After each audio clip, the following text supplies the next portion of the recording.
میگوین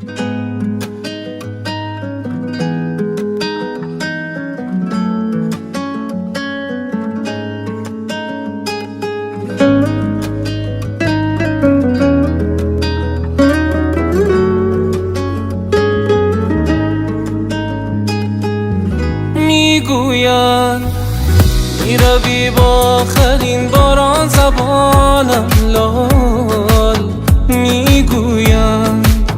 از دلم دل میکنی آسان زبانم لال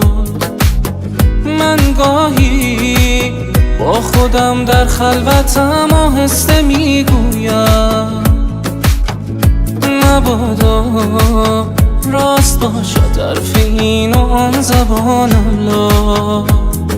میترسم از این راه از درد بی درمان تو میروی یک روز با آخرین باران در خواب خود دیدم این لحظه را 100 بار رفتی و باران زد در آخرین دیدار اگر رفتی و ماندم در دل طوفان خلاصم به دور از گریه ها و چشم اینم خلاصم کن بس از تو زندگی جایی برای من نخواهد داشت مرا با خاطرات آخرین باران خلاصم کن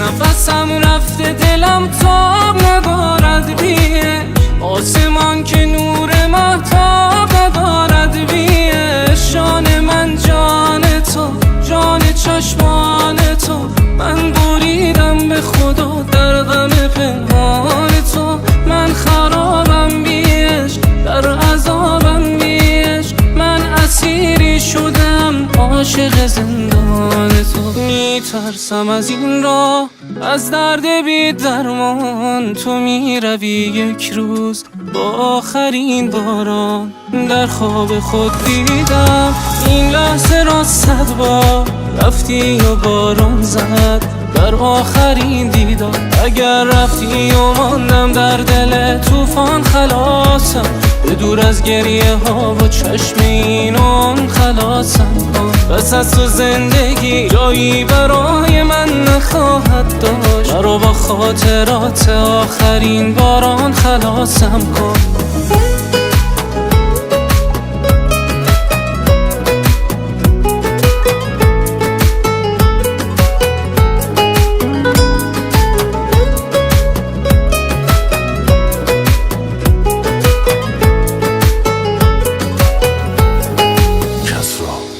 زاهدی